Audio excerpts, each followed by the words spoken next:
Ce matin, quand je l'ai eu au téléphone, je lui ai parlé que je voulais un peu vous rencontrer aussi, puisqu'il y a l'actualité qui occupe les médias, les réseaux sociaux, autour de la plateforme créée par un membre du Présidium, ce qui est tout à fait normal que moi je n'ai pas condamné, puisque les membres du Présidium peuvent se réunir, se concerter.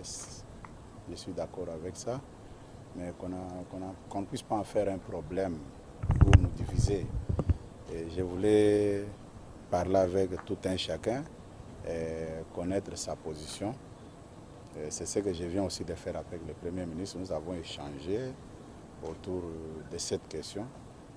Bon, moi, ce qui me concerne, je pense que ce n'est pas un grand dossier qui peut créer des suspicions ou bien des divisions parmi nous. Bref, nous avons parlé en famille, c'est ce que vous pouvez retenir. L'initiateur de l'Union sacrée, c'est le chef de l'État.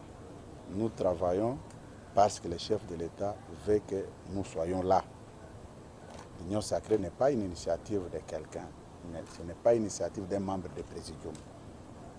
Mais je demande aux uns aux autres de ne plus beaucoup dramatiser. Depuis hier, j'ai rencontré les membres du Présidium. Ils sont tous sereins pour accompagner le chef de l'État dans son second mandat. Je suis très content que vous-même vous avez tiré la conclusion. Vous avez bien souligné que nous sommes des membres du Présidium. Nous sortons d'une élection où nous sommes des élus. Nous devons nous concerter par rapport à l'avenir. C'est ce que nous venons de faire. Mais il n'est pas exclu aux gens de se réunir et de réfléchir. Tout comme nous aussi, nous venons de nous réunir et nous avons aussi réfléchi. Nous prenons la démocratie. Ils sont libres d'envisager, d'avoir des ambitions, ce qui est tout à fait normal. N'oubliez pas que la RDC, c'est un État qui prône la démocratie.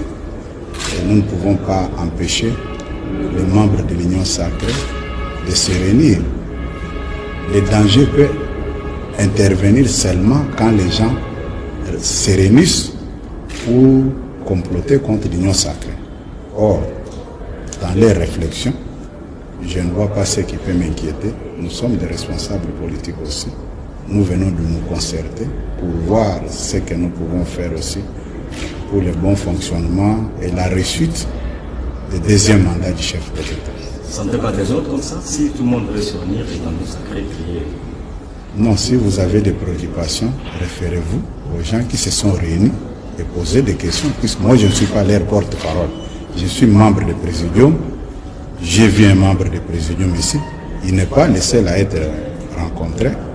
Je viens de rencontrer aussi le vice-premier ministre de la Défense, Jean-Pierre Mbemba, avec qui nous avons encore échangé.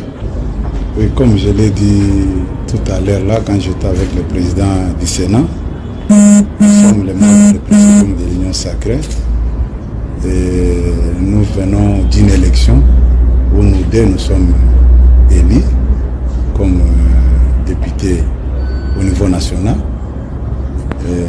Il est normal qu'on puisse se concerter pour voir l'avenir de notre plateforme politique l'Union Sacrée, qu'est-ce qu'elle va faire. Voilà un peu. Celui qui nomme l'informateur, c'est le chef de l'État. Je ne vois pas comment je peux répondre à une question. Si vous voulez connaître si le chef de l'État a désigné un informateur, allez tout droit au palais de la Nation, vous allez trouver son porte-parole. C'est à elle de répondre à cette question. Moi, je suis membre du Présidium de l'Union Sacrée. Vous m'avez vu rencontrer le vice-premier ministre et ministre de la Défense, Jean-Pierre Mbemba, et le président du Sénat. Et maintenant, je suis avec le président de l'Assemblée nationale. Et voilà un peu. Il n'y a pas autre démarche que ça. National.